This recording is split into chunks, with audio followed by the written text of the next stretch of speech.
Hey guys, what is going on? And welcome back to another YouTube video on the channel.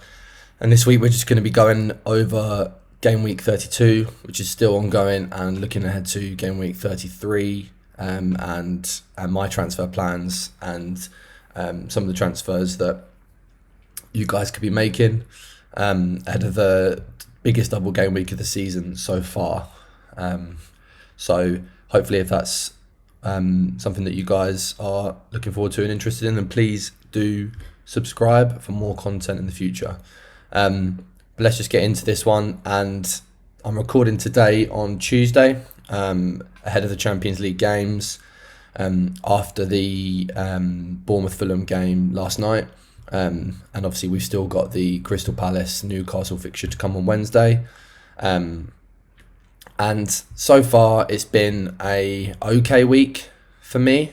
I'd say it started in like the best way possible. Within like 5 minutes, Eze and Sarr combined for a goal, and which is literally best case scenario for me. I don't know Mateta, and I have both Eze and Sarr.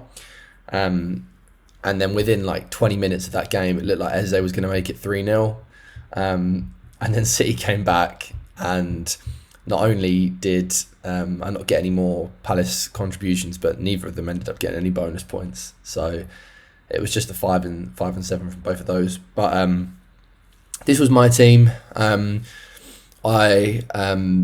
transfer that I made was Gordon to Murphy, a really horribly boring transfer, which was quite painful to make, to be honest. But I just didn't think Gordon was going to start. Gordon was an absolute nightmare of a transfer in the end. It was a risk. It could have paid off. I've learned not to sort of trust Eddie Howe again in the future, but it's not paid off. So we got Murphy in because he was consistent minutes for the double, and he has got an assist. So it wasn't a complete waste of a transfer. And that gives us 2 transfers moving into game week 33.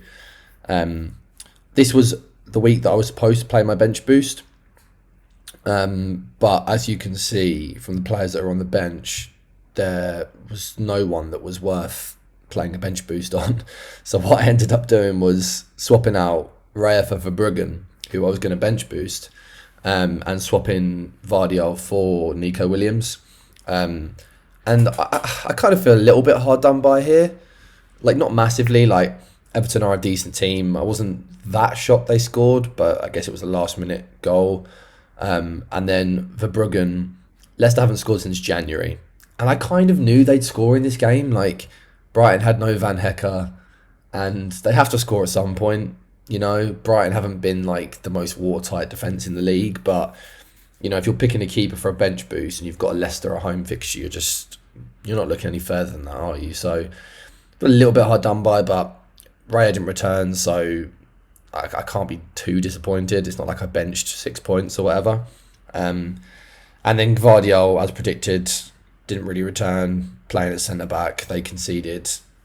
He's not really doing too much at the moment if City concede. So that was a correct decision to bench him.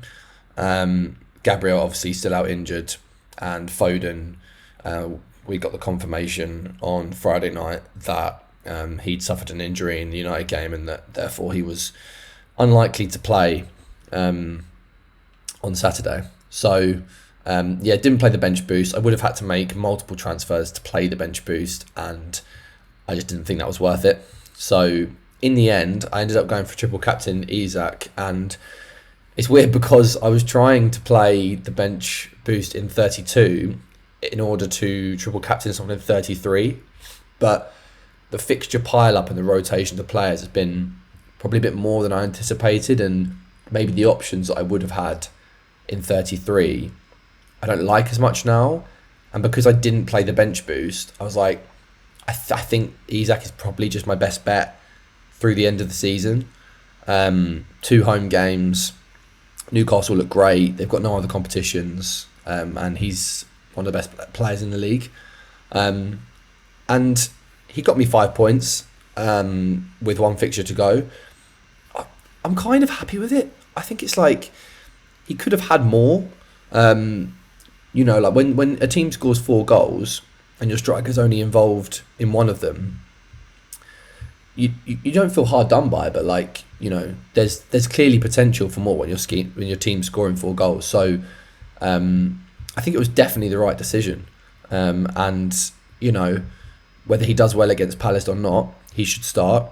Palace look a bit legged, and Newcastle are at home again. So I'd be expecting an exact goal, to be honest. He hasn't scored in a few matches now, and we all know how good he is. I think maybe it's time that he reminds people a little bit and chips in. So I'd be disappointed if I don't get 12 to 13 plus points from the triple captain in general.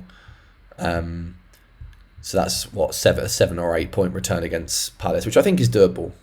But let's see. I'm still happy with the decision. But yeah, on 53 points at the moment, which is a slight green arrow. There's no way I can finish this week on a red. The only thing that people could have that would put their team in a better position than mine is an assistant manager, or maybe Mateta. But I think even if Mateta scored a couple of goals, I still think I'd probably finish on a green just because of the triple captain and the rest of the assets. I've still got 6 players to play. So hopefully it's a big green if Isak does well.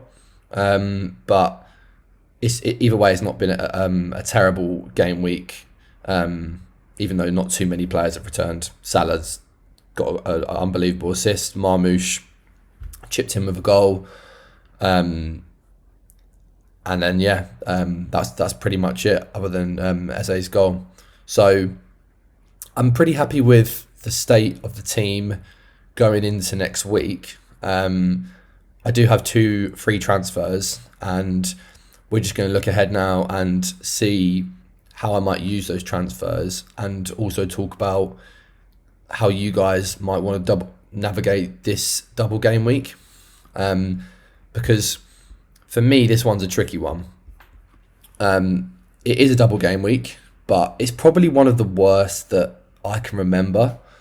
Not least because there's only 4 teams doubling, but most of the teams have tough fixtures.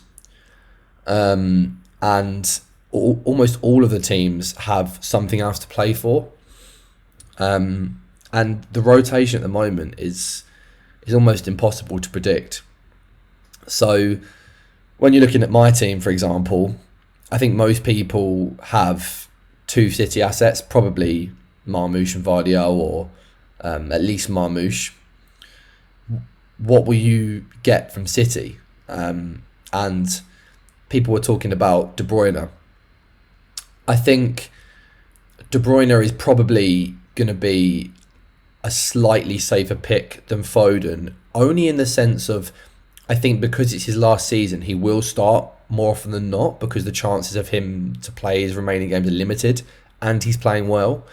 So I would be more confident of him playing, but he's also only just said that he's playing pain-free.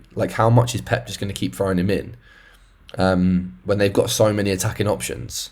They've got McAtee, they've got Bob coming back. This City team, while they have probably the best fixtures of the next few, because if you look at Foden, Everton and Villa in a double, and then you look at these fixtures, I think they have the best running out of anyone in FPL terms. Obviously they've got the blank, but most people will play their free hit. But Everton and Villa is not a bad double at all. Wolves at home, I know that Wolves have been playing well, but Wolves aren't going to care about that game. They're obviously going to want to keep playing well, but it's not going to mean as much to them as it is to City. And then Southampton away, obviously plum fixture.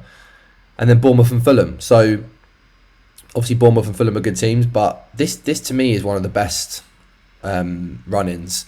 And it's almost a shame that City are so hard to predict, because I really couldn't say with any certainty which players to go for. I think what I'm thinking is I'm going to keep Foden and wait for news, and if I get a positive update, as in he's ready to go, he stays, because I think it's hard to imagine you're going to get a City player that plays 2 games, 90 minutes. So if he plays 1 game and has a sub appearance, I'll take that. And if Pep says about any sort of doubt, I'll move him on. And it probably won't be to another City asset because I just don't trust any of them. It will likely be to a Villa asset. And that brings me on to talking about the rest of the double. So we've got Villa also doubling. They've got Newcastle and I believe, if we can put Rashford in here, City away. So two teams that they're directly competing with for top four, must-win games for them, but also tricky fixtures. And then the final double, other than Palace's, is Arsenal, who, on paper, it's the best double. They're playing a team that are pretty much relegated, even though they've been showing a little bit of life against my team. Maybe we're just rubbish, but it's a team that's about to get relegated, which is obviously a great fixture, and then Palace, who will be playing an FA Cup game pretty much straight after that, and probably won't care too much because they don't have too much in the league to play for. So Arsenal's double was fantastic, but as we all know, they're in the Champions League, and that will take priority for them. So predicting Arteta's lineups is almost as difficult as predicting Pep's right now. And aside from Saka, who, because he's so important to them, you would assume that he'll at least start a game. And obviously his ceiling. Who else would you even warrant taking a risk on? I think if you've got Raya and maybe Saliba, I actually find it difficult to bring in any more Arsenal players. Like, their fixtures after that aren't that great, apart from that one at the end. And you don't know what's going to happen with them in the Champions League. So I know it's a double, but I am not sold on Arsenal, and I'm not sold on City. Obviously, everyone's got Palace because of their previous double. Now, Villa is one that I think is interesting. I actually like Villa. One, because I think they will go out of the Champions League, which will reduce their load. And two, because they're going to be desperate to get Champions League again.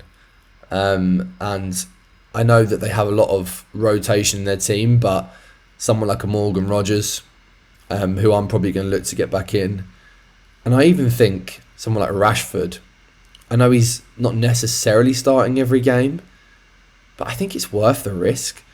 Like, he's getting good minutes. He seems to be ahead of Watkins. He's on pens. And I like the City fixture for him. You know, ex-Man United player. He usually does well against them. I can just see him returning well.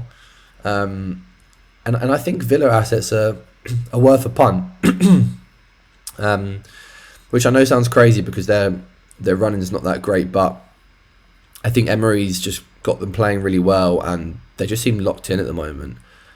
And I think when they inevitably go out of the Champions League, they will be fully focused on this Premier League run-in. So I think it's worth the risk because they've got a high ceiling. So for me, I'm going to be looking at Rashford, Rodgers and Watkins. And I think Rodgers is the most likely to come in, with Watkins being the second most likely, Rashford being the third. Now, the reason that is because I'm doubled up on Palace midfielders. I think if I had Mateta, I would ignore Watkins completely. But I quite like my front three, and I would be prepared to part with Isak briefly. So that would give me an easy swap to Watkins because of his price point. But I don't really want to sell Evan Nilsson. I quite like him as a cheap forward right now. So that leaves me two midfield slots if I sell Foden. And that could generally look like Rashford and Rodgers if I wanted to go down that route. Or I could play it safe and go for one of Rashford or Rodgers and get Saka in alongside them. I don't see any opportunity for a bench boost for me this week. I think if you guys are set up for it, go for it. But if not, don't worry. There'll be more chances to use it. And there is more doubles coming later down the line. But I think I would also say for this week, the way I'm kind of trying to approach it is the future planning is almost going to be impossible with the decisions that you make this week, because it's a big double. Teams are playing a lot. We've then got a big blank, and then into game week 35, which is pretty rough for most teams in terms of fixtures. And I think I'm not necessarily sure that this is going to be a high scoring game week ahead of the potential 36 double. So I'm almost kind of in the position where I would want to roll this week regardless, and try and focus on 36. So I think that going all in to an extent on this double is probably worth it, but don't necessarily just try and force in players that are doubling from teams like Arsenal because their double looks good, or like City because their double looks good. Like I would rather go for players that I think, even though their fixtures might be tougher, they've got a greater likelihood of returning. Like, we all know that if Arsenal have their strongest 11, Saka's the best asset. He's triple captain worthy. And their defence, anyone from the defence would be great. And same with City. If Foden was in form, every single person would have Foden in their team. But the City team has never been harder to predict, and it's always harder to predict. Whereas Villa, I think it is reasonably predictable. Like who starts tonight against PSG, we can use that information. So I think that would be my advice. I'd obviously wait for the midweek fixtures, which I will do. I'll see what happens with the game on Wednesday. And then going into the weekend, I will make my decision about who I'm going to bring in. But my likely options probably won't be Rashford. I think I'll likely play it safe just because he is so good for minutes, and I've had him in all season and loved him. And it'll be something like this.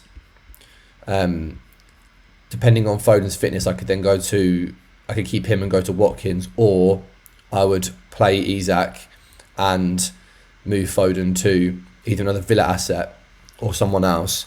And then I would probably likely take a -4 for like a Saliba or something, depending on what happens to them in the Champions League, because he does seem to be the one that starts. So that would then give me pretty much a full team of doublers. But anyway, that's going to be it for today's video, guys. Just a bit of future planning rambling there. But I'll do another video before the deadline this week. But please do like and subscribe and leave any comments and get a discussion going if you have anything that you want to talk about. But yeah, guys, thanks for watching, and I'll see you on the next one.